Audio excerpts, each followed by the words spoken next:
جو ہے وہ اچھے طریقے سے انتظام کریں۔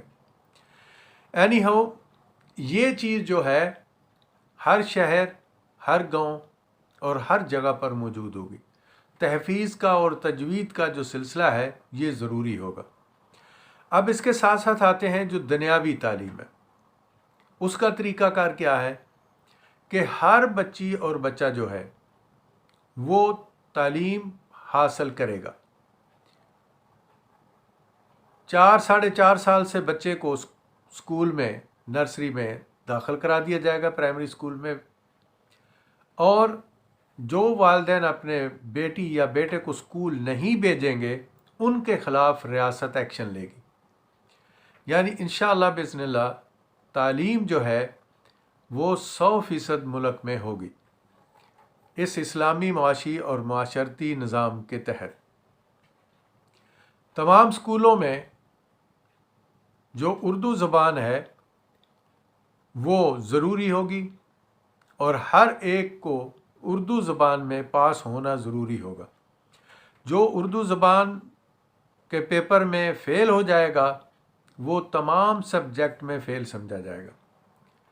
ایک یہ ہے اور دوسرا عربی، یہ دونوں سبجیکٹ جو ہیں یہ ضروری ہوں گے، اور جو ان میں سے فیل ہو جائیں گے وہ پورے کا پورا اس کا سال جو ہے وہ ضائع ہو جائے گا، اس کو پورے ایگزام میں، پورے سبجیکٹ میں دوبارہ سے اپیئر ہونا پڑے گا۔ سو اردو زبان کی اہمیت جو ہے وہ اس طرح ہوگی۔ انگلش جو ہے وہ سبجیکٹ ہوگا لیکن وہ لازمی سبجیکٹ نہیں ہوگا۔ انگلش پڑھنا اس لیے ضروری ہے تاکہ دوسرے لوگوں کے ساتھ اچھے طریقے سے کمیونیکیشن کر سکیں اور دوسروں کی کارستانیوں کو بھی جان سکیں، لیکن جو مین ہے وہ ہے اردو زبان۔ اردو زبان ہماری جو ہے وہ نیشنل زبان ہے، ہماری قومی زبان ہے، اس میں سے فیل ہونا اور عربی سبجیکٹ سے فیل ہونا پوری کلاس، پورے سبجیکٹ میں فیل ہونے کے برابر ہوگا۔ سو اردو جو ہے وہ تمام مدارس میں، وہ بھلے مدارس خاص ہوں یعنی پرائیویٹ ہوں یا گورنمنٹ ہوں، سب میں ضروری ہوگی۔ اور جتنے بھی غیر سرکاری اسکول ہوں گے وہ بھی سارے کے سارے ریگولیٹ کیے جائیں گے۔ ان کی فیسوں کا تقرر جو ہے وہ ریاست کرے گی۔ کوئی بندہ اپنی مرضی سے فیسیں نہیں لے گا، اور کوئی دوسرے سبجیکٹ جو ہیں وہ زیادہ سبجیکٹ جو مثلا اردو کو چھوڑ کر یا باقی جو نصاب ہے گورنمنٹ کا اس کو چھوڑ کر کوئی بندہ اپنی مرضی کی کتابیں اسکولوں میں نہیں پڑھائے گا۔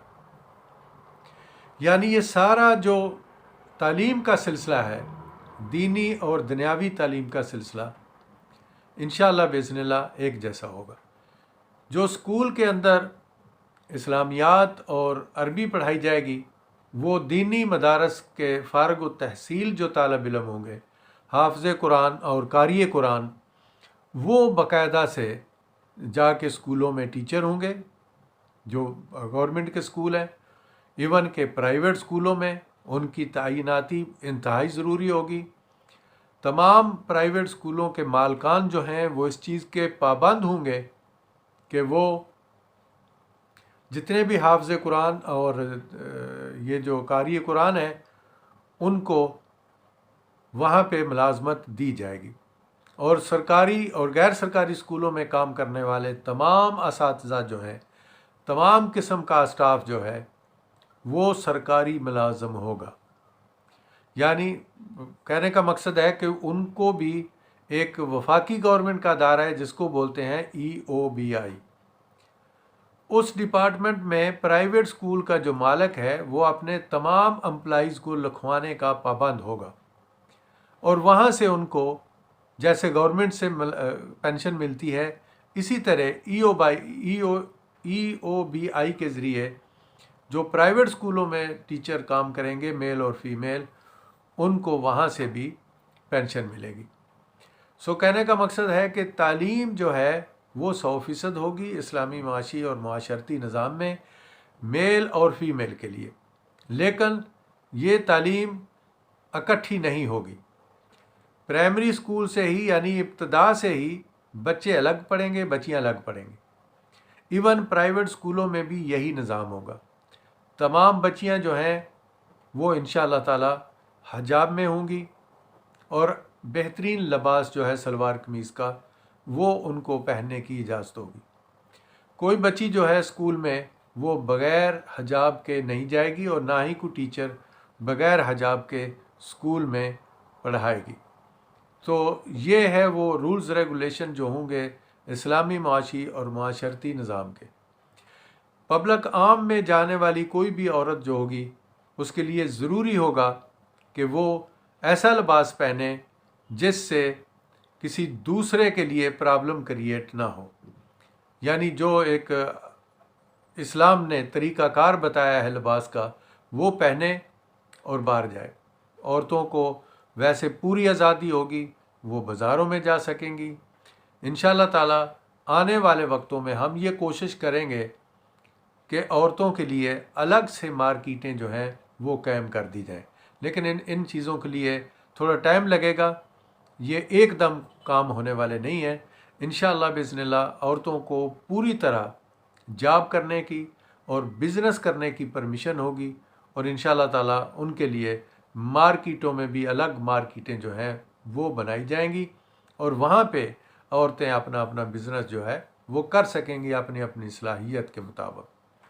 تو اس کے ساتھ ہی اجازت چاہتا ہوں۔ اللہ اس ملک کا حامی و ناصر ہو، اور ہم سب کا بھی حامی و ناصر ہو، اور اللہ تعالی ہم سب کو مل کر، پورے پاکستانیوں کو مل کر دین اسلام کی اس صحیح تعلیمات کو اور دین اسلام کے یہ جو قوانین ہیں جو الحمدللہ میں نے عربی سے ترجمہ کر کے اردو میں اور ان کو مرتب کیا ہے پاکستان کی سچویشن کے مطابق، اللہ تعالی ہم سب کو مل کر دین اسلام کے یہ جو اصلی قوانین ہیں جو فرقہ پرستی سے مبرہ ہیں، جو کسی ایک مسلک کے یا ایک فرقے کے نہیں ہیں، بلکہ اللہ اور اس کے رسول صلی اللہ علیہ وآلہ وسلم کے وہ قوانین ہیں جو اللہ کے رسول نے اس دنیا پہ قائم کیے، اور خلفائے راشدین تک یہ نظام قائم رہا۔ انشاءاللہ تعالی باذن اللہ آپ تمام لوگوں کے تعاون سے انشاءاللہ تعالی ملک میں یہ نظام نافذ العمل ہوگا، جس نظام کے نام پر یہ ملک ہم نے حاصل کیا تھا۔ اس کے ساتھ ہی اجازت چاہتا ہوں۔ اللہ حافظ۔